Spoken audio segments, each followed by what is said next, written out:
This video contains news and analysis related to a recent terror attack in Kashmir.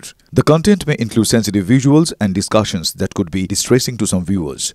Viewer discretion is advised. We strongly condemn all forms of violence and terrorism.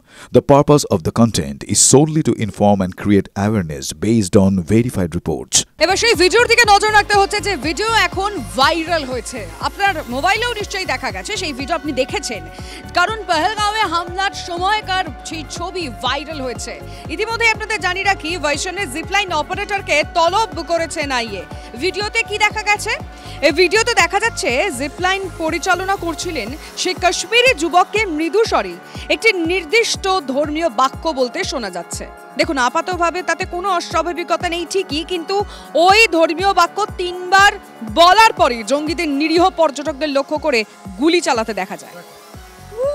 আল্লাহু আকবার, আল্লাহু আকবার, আল্লাহু আকবার।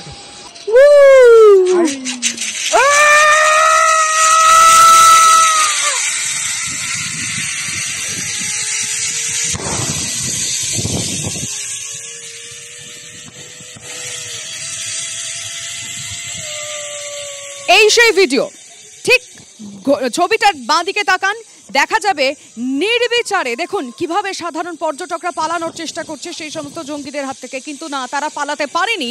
এই ছবিতেই বোঝা যাচ্ছে দৌড়ে পালানোর চেষ্টা করছে জঙ্গিদের হাত থেকে, কিন্তু না, সেখানে যারা নিরীহ পর্যটক ছিলেন, যারা সাধারণ মানুষ, তাদের ওপর নির্বিচারে গুলি চালায় জঙ্গিরা। এই যে গুলি লেগে পড়ে গেলেন এক পর্যটক।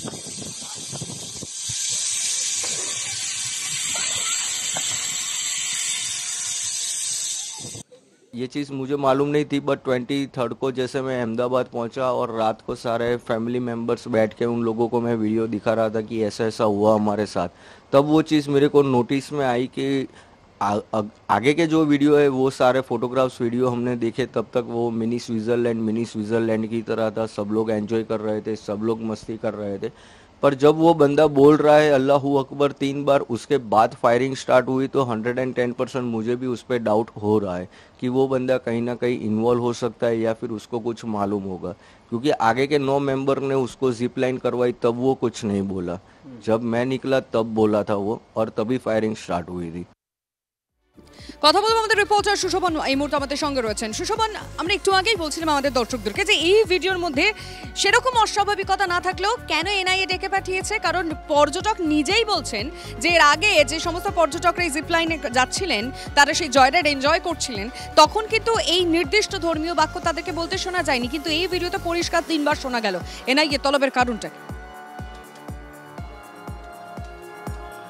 দেখো, এই যে তুমি যে কথাটা বললে যে এই যে সন্দেহ, সেই সন্দেহের বশেই কিন্তু আজকে তাকে ডাকা হয়েছে, এবং মূলত কি ঘটনা ঘটেছে এবং সেইখানে হঠাৎ করে কেন এরকম কথা এবং বা একেবারে পুরো বিষয়টা কিন্তু স্পষ্ট নয় তদন্তকারীদের কাছে। তাই তদন্তকারীরা ডেকে মূলত প্রাথমিকভাবে জিজ্ঞাসাবাদ করবে এবং সেই জন্যই আজকে ডাকা হয়েছে। এটা ছাড়াও সেখানে যারা পানিওয়ালা আছে, অর্থাৎ যারা হর্স রাইডার আছে তারা, এবং এটিভি বাইকার্স যারা রয়েছেন তাদেরও কিন্তু ডাকা হয়েছে।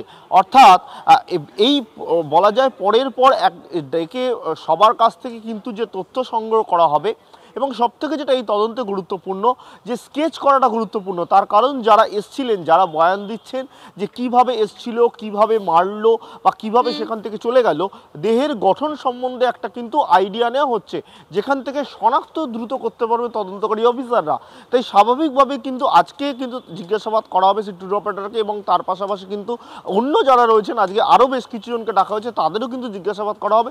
সব মিলিয়ে কিন্তু তদন্তকারীরা মনে করছেন যে তাদের থেকে আসা তথ্য এবং তারপর ঘটনাস্থলে তথ্য মিলিয়ে কোথাও যেন তাদের কাছে একটা দিশা দেখতে পারে, যেখান থেকে এখনো পর্যন্ত তদন্তে অগ্রগতি হয়েছে, সেই অগ্রগতি আরও এগোতে পারে বলে মনে করা হচ্ছে। বেশ নজর রাখো সুশোভন।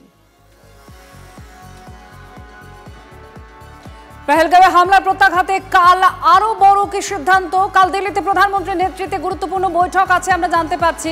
কাল সকাল 11টায় সুরক্ষা বিষয়ক একটা ক্যাবিনেট কমিটির বৈঠক। শর্মিষ্ঠা আমাদের প্রতিনিধি এই নিয়ে জানাচ্ছেন। শর্মিষ্ঠা, কি আপডেট পাওয়া যাচ্ছে, এই নিয়ে কি জানা যাচ্ছে, তথ্য কি আছে? দেখো এটা সুরক্ষা বিষয়ক কমিটির দ্বিতীয় বৈঠক বলা যেতে পারে, কারণ মঙ্গলবার হামলার ঘটনা, মঙ্গলবার নিরীহ পর্যটকের মৃত্যু, বুধবার একটা সুরক্ষা বিষয়ক কমিটির বৈঠক হয়েছে এবং আগামীকাল আবার সেই বুধবার এক সপ্তাহ মাথায় আবার একটি বৈঠক রয়েছে। গত বৈঠকে আমরা কি দেখেছিলাম, স্বরাষ্ট্রমন্ত্রী, প্রতিরক্ষা মন্ত্রী, বিদেশ মন্ত্রী, এমনকি জাতীয় নিরাপত্তা উপদেষ্টা অজিত দোভালও উপস্থিত ছিলেন সেই বৈঠকে। এবং আগামীকালের বৈঠকের মধ্যে একটা পার্থক্য রয়েছে, কারণ এই গত 7 দিনে বেশ কিছু গুরুত্বপূর্ণ বৈঠক হয়েছে। তালিবানি নেতাদের সঙ্গে বৈঠক হয়েছে, তালিবানি সরকারের সঙ্গে বৈঠক হয়েছে, সেনা প্রধানের সঙ্গে প্রতিরক্ষা মন্ত্রীর বৈঠক হয়েছে এবং সেই বৈঠকের রিপোর্ট প্রধানমন্ত্রীর কাছে এসেছে। এই গত এক সপ্তাহে ভারতের পক্ষ থেকে ঠিক কী কী বিষয়ে পদক্ষেপ নেওয়া হয়েছে এবং যে বৈঠকগুলো হয়েছে সেখান থেকে ঠিক কী কী সিদ্ধান্ত নেওয়া হয়েছে তারই একটা ফলাফল আগামীকাল বৈঠকে আলোচনা হতে পারে। এবং স্বাভাবিকভাবে ইতিমধ্যে আমরা জানিয়েছি যে গত এই বেশ কয়েকদিনে সেনা প্রধান থেকে শুরু করে নৌবাহিনী থেকে শুরু করে প্রত্যেকে তৈরি থাকতে বলা হয়েছে এবং সীমান্তগুলিতে ইতিমধ্যে বেশ কিছু তৎপরতাও লক্ষণীয়। সেক্ষেত্রে এক সপ্তাহ পর ভারত কি এবার গুরুত্বপূর্ণ কোনো একটা সিদ্ধান্ত নিতে পারে? কারণ এতদিন জঙ্গিদের ট্রেস করা যাচ্ছিল না, শেষ পর্যন্ত জঙ্গিদের ট্রেস করা গিয়েছে এবং দক্ষিণ কাশ্মীরে আজ সকাল থেকে আমরা গোলাগুলির আওয়াজও পেয়েছি। সেক্ষেত্রে কি একটা চরম সিদ্ধান্ত নেওয়া হতে পারে? সেটাই ঠিক হতে পারে বুধবারের গুরুত্বপূর্ণ বৈঠকে। সুরক্ষা বিষয়ক কমিটির বৈঠক রয়েছে প্রধানমন্ত্রী নরেন্দ্র মোদীর নেতৃত্বে।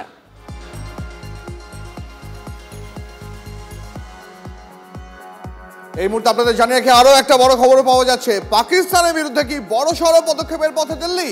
জম্মু কাশ্মীরের 87টি পর্যটন কেন্দ্রের মধ্যে 48টি বন্ধ করে দিল সরকার। এই মুহূর্তের আরো একটা বড় আপডেট, বিস্তারিত জানবো নিয়ে কথা বলবো। প্রতিনিধি সিজার রয়েছেন আমাদের সঙ্গে। সিজার, কেন্দ্রের এই সিদ্ধান্তের কারণ কি?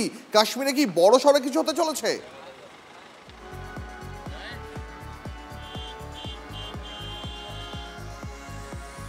আপনাদের জানিয়ে রাখি আরো একবার, পাকিস্তানের বিরুদ্ধে কি বড় সড় পদক্ষেপ করতে চলেছে দিল্লি। তার কারণ জম্মু কাশ্মীরের 87টি পর্যটন কেন্দ্রের মধ্যে 48টি বন্ধ করে দিল সরকার। এই মুহূর্তে ছবি দেখাবো, পর্যটকরা তারা ফিরে আসছেন, দেখুন সেই ছবি।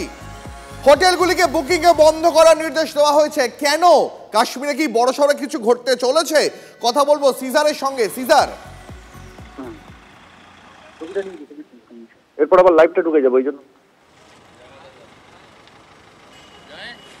পহেলগাঁও জঙ্গিদের সঙ্গে দক্ষিণ কাশ্মীরে গুলির লড়াই চলছে, আর এর মাঝখানে বড় সড় আপডেট পাওয়া যাচ্ছে। 87র মধ্যে 48টি পর্যটন কেন্দ্রই বন্ধ করে দিল সরকার।